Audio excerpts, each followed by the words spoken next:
आणि नगरपालिकेचा इतिहास हा नगराध्यक्ष आणि नगरपालिकेतले नगरसेवक हे गेले 50-55 वर्षापासून आहे।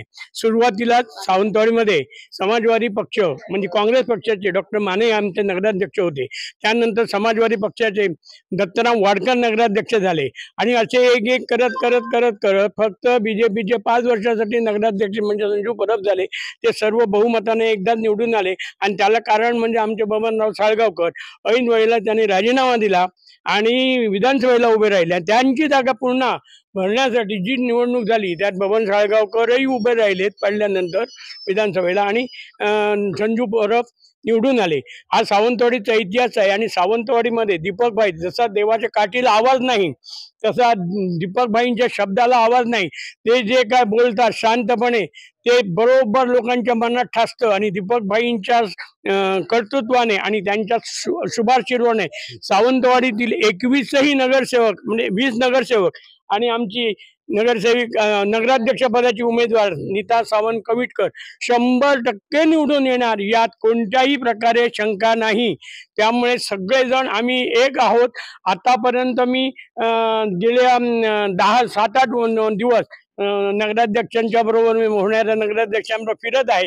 उत्कृष्ट प्रतिसाद शिवसेनेला आहे आणि शिवसेना येणार कारण भाई आहेत। भाईंनीच सावंतवाडीचा विकास केलेला आहे। तुम्ही पत्रक बघा सावंतवाडीच्या शिवसेनेत अमुक कोटी रुपये आणले अमुक खर्च झाला आणि भाजपचं पत्रक बघा आम्ही हे करणार आहोत हे होईल भविष्यात होईल पण सध्या नाही ना।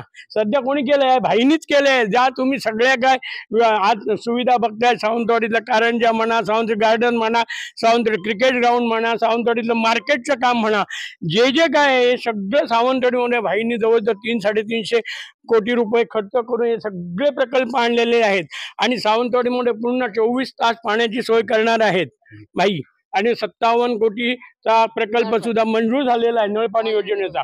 त्याचप्रमाणे 2 हे युवक एक सालेवाड्यामध्ये आणि एक राजवाड्याकडे माठ बनून इलेक्ट्रिक तारा शॉक लागून मयत झालेले आहेत हे पण भाईंच्या लक्षात आहे। त्यामुळे संपूर्ण सावंतवाडीची इलेक्ट्रिसिटी ही अंडरग्राऊंड करण्याचा प्रकल्प सुद्धा आम्ही भाईंच्या माध्यमातून पुरा करणार आणि प्रसिद्धात आज आपला खूप छान आहे आणि आपले दीपकभाई सुंदरवाडी सुंदरच राहणार आणि सुंदरच ठेवणार। आम्ही सगळेजण हिंदू मुस्लिम ख्रिश्चन सगळं भाऊ बहिणी आपण एकत्रच आहे आणि अशीच सावंतवाडी सुंदर करणार आणि यांच्या दीपकभाईंसोबत आम्ही सगळे राहणार। हे आता जुन्या बाजार आम्ही जर आहे हे सगळे मत आम्ही दीपकभाई आमचे नगराध्यक्ष मॅडम आणि नगरसेवकांना आम्ही सहकार करून निवडून आणणार आणि बाकी 100% शिवसेना यांना आम्ही प्रचार करून निवडून धनुष्यबाण यांना निवडून आणणार आहे।